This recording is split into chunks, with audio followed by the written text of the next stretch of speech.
Bia Kamal ka Nuer Online TV ejan gwasame bana rocheme bana jaling ka kui roji kana Majiek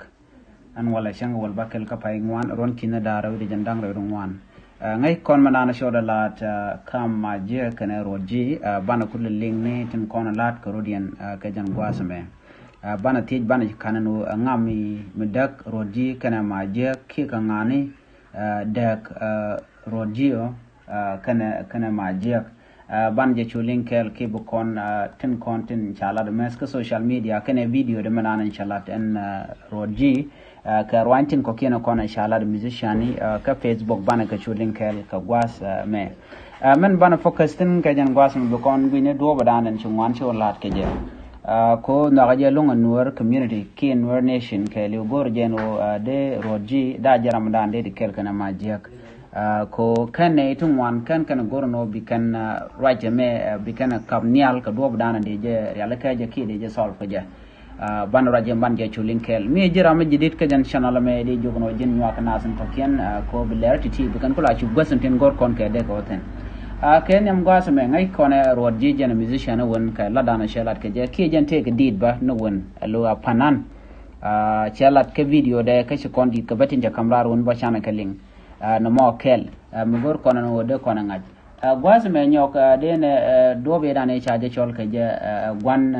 Majiek ngai kono no gwan Majiek she roji she chol ko kor gwas dan me chirwal je tin ka social media me kwit ke roji ke lat ke roji no janni take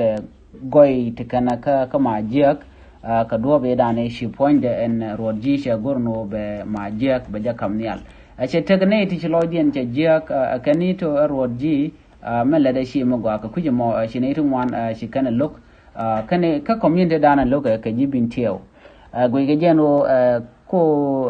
ladna advantage me we ka je ke kana na go don kono te ka Majiek alo ko lati ladan rode ka chirwaji mo che shub ka gwan roji ka do ba dana shalat ke je ka social media roji jen she Majiek che ladika Majiek ci gamen ngai ke jena won jen aramkel ke ramichi dit kamrar ke ram malakona choli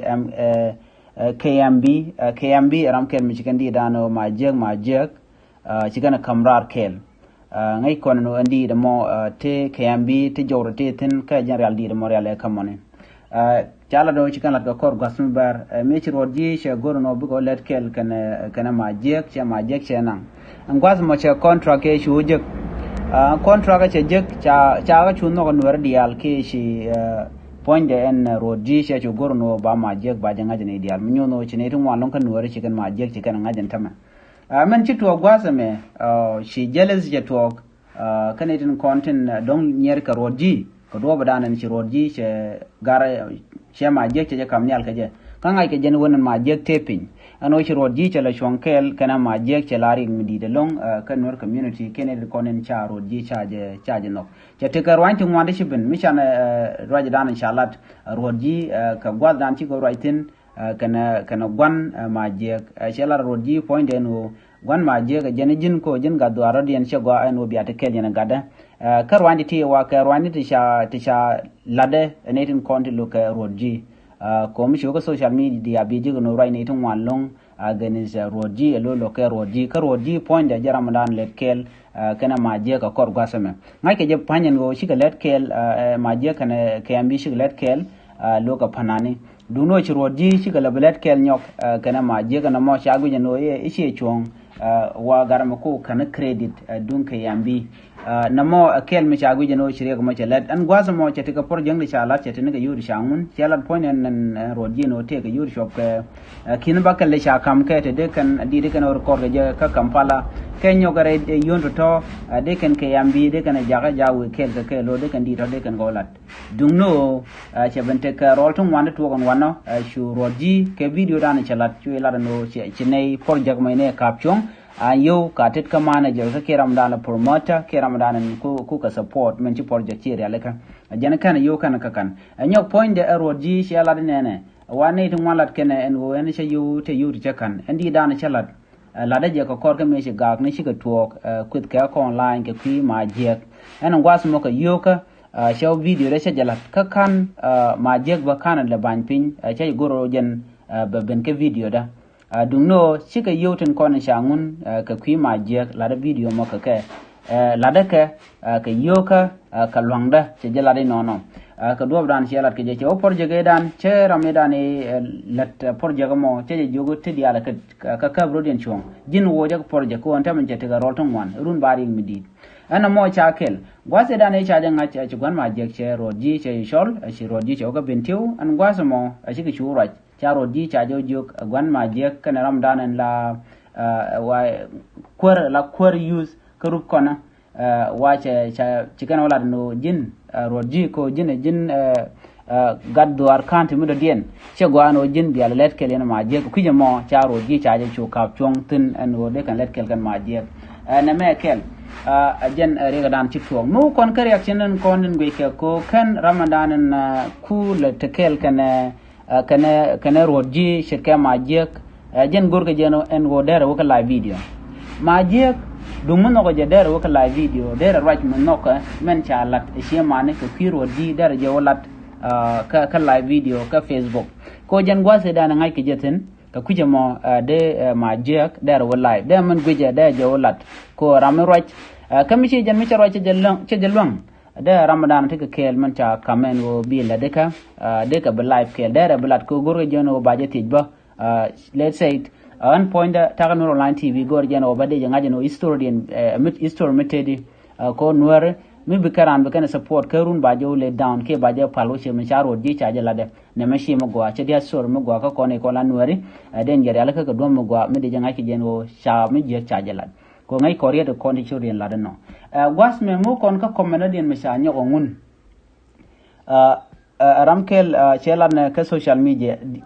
chelade roji show Majiek to the world, and Majiek's life was about to change for better. Then the Bentiu curse of clanism and jealousy struck him badly. The poor sick boy is now back to darkness in Bentiu. And Ramkel mishi post ka social media. Che screenshot ko gor jano ba mandana le road ba jangat. Gwasame a gentleman chalat ray within we need a look jene jealousy kana deng mandana deg jidwar Bentiu rodian keje. A jene jandana to tama lo sha Majiek cha jago jen balo pin ka gwad dan en chawi keje. Ko en go ku shonkel ka roji tele me jekten de gorje ke ambi ngoro de let kel kana Majiek de man jeten ko en roji already jen gaddo already en la to dungno chegu jeno jen gan wori en Majiek de ka let kel shi wo jene ran kanti ga madien ke gaddo already en jen ko te ka jen comment me mishangun gwasame eno shi chuong ko shi nyir ke til shikan gan wori shi ga de da ka kuje mo en man chora lad ni ko na tet ko be roji baje woj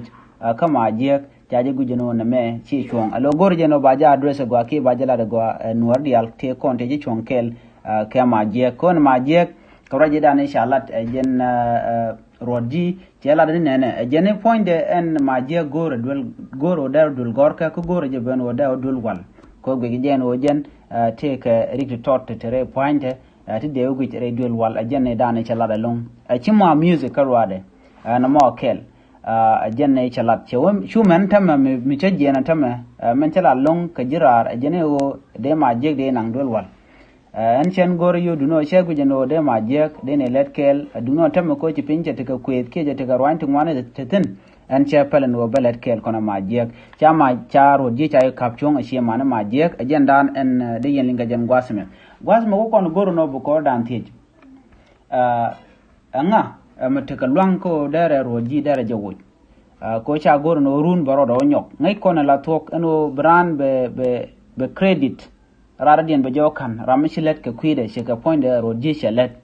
ko medane te Majiek kel kene kambi tel gwa Majiek ten antem mi roji shelet kene Majiek ga sha Majiek cha jangat achinat ben ya lo chete ka ral mudid ana mi deje kulu gujidi milan nuere mila karodin ya yer gwaz dana chete ka mishanen modong le je karan be jealous bo to ki be tel bu ko to ana me rekel mishin wor community che de nang niam der nuer der ga jaw pin ka kuje mo gwejen wo she chong roji je ramadanen gwani jen lungde te kel gana Majiek ko shi kana tok a shengna malat ga jen o edire je kamrar shi din mo gwa kuje duob dana da di dar ja gor ka je ke kuje ket che jan dina jen man dina jen Majiek cha jangat anyok endit la di de Majiek bidi de mile gwa bidi de mele je jan ta dana ti music ke jan ono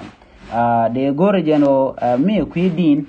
telere to la ka improve la kana wo goy ka che jan dan de ruot ji de je wo ke je te garar den mi biben me de ruot ji de len changa jan point ne ke ambi mu wo ko tenrun ka jana ba kan lo charge bo kam support dana cha ngun ma cha kam ruot ji ko te kel gan Majiek bo te di ba fail wala che ba fail anyam mu gi ruot ji ba kana Majiek gwasme alam michi ko la video la kana ruac long ala point de en Majiek la point la pele ba ruac ba ngwan ba kalat la feel free long antama kwala kuj mo ko nyam kana netin content cha kuno non antama ba matedi kiman cheli ngano janete go bikan contract bu kana nyok ka muku kana renew nyok kana promoter ngoda batale mi chan linga kwide na mo dungno malat kon antama ramadan en dak roji kana Majiek ka social media ki man right ka gwan Majiek ba we roji shi gadwara kana din content da ka roji kana Majiek duno kwa ile goro no de Majiek da ro la video de jeling manan men ta je ko generan me de right na me agenda ande ko linga jen gwas me mi jira ma jidit goro no jen bitin yok nasin ko ken ko de latiti de kan chachu gwan ten gor kon ga de goten biata kamal bye bye